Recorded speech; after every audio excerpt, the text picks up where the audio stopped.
Hello YouTubers, I got my PlayStation controller ready and today I'm going to be binge watching Castlevania on Netflix, based on the popular video game by Konami. Here we go. Hello YouTubers, I just got done watching Castlevania on Netflix and I liked it. I'm a big fan of vampires and it has that Japanese anime quality to it. Again, it's based off of the video game series by Konami. It's been around since the old NES onto the PS3.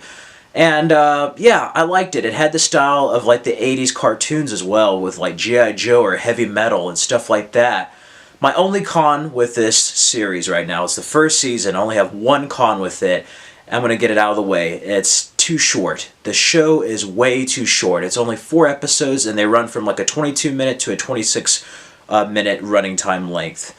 It's not long enough. The show's barely getting started, barely going somewhere when it ends. It's not enough for a first season, and I was expecting something more like 10 or 13 episodes. I love vampires and I was a big fan of the games, and this is a little bit different, but they do adapt it in a pretty cool way. It starts in Wallachia, which is pretty much like Transylvania nowadays, Romania.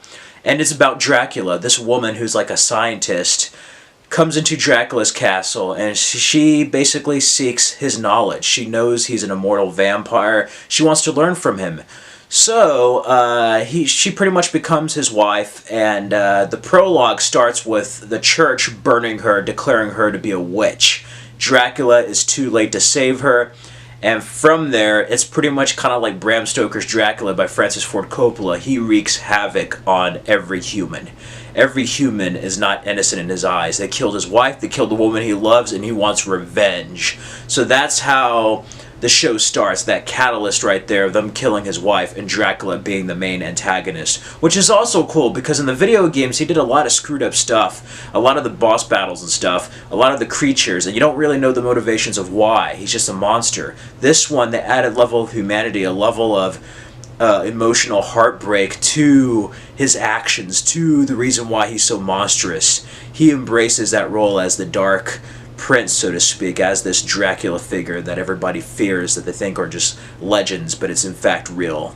You're introduced to different characters throughout the show. You have the church, you have Dracula, and then you're introduced to Belmont, and he starts off as like this drunk wanderer, but you find out the Belmonts were excommunicated by the church, and everybody doesn't like him. He's the last son of the Belmonts, but here's the clinger.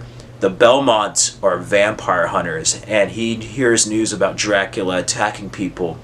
So we're introduced to the main protagonist of Belmont, who is the last son of the Belmont family and is a family of vampire hunters from generation on to generation. So it's kind of a cool show.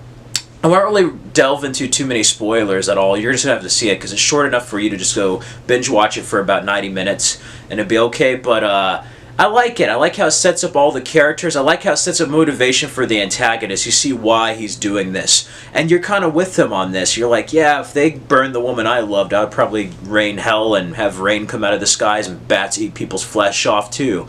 But I like it. They set up the antagonist. They take their time to set up the protagonist. And then you kind of have the church and other characters. The voice work is okay. It kind of has that like 1980s feel again. Some parts are a little slow. But I do like it overall. And it's so beautiful. It's so refreshing.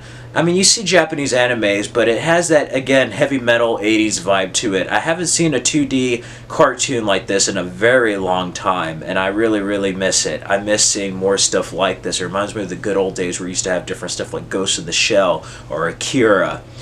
Robotech, just different things like that. It has that feeling, and the content's there. It's pretty much kind of like a light R. It's like a heavy PG-13 light R, because it's really the gore that does it, but I love it. It's gothic, it's vampiric, the background settings are just beautiful, almost like matte paintings from older films. And I like the voice work too. I think Belmont's also the guy from the Hobbit trilogy, if I'm not mistaken, the dwarf guy, the main one. But overall, it's a fun little series to binge watch. Now, if you haven't seen it, I would highly recommend checking it out on Netflix. If you're a fan of vampires or the video game Castlevania, you're not going to be disappointed. However, my only con of this, my only nitpick, is that it's way, way too short. And I heard Netflix is ordering a season 2 with double the episodes. I hope so, because I don't want to wait 3 months just for 4 more episodes. I want more of this. And the ending, that climatic battle at the end, I'm not going to go into spoilers too much, is just fantastic. I love it.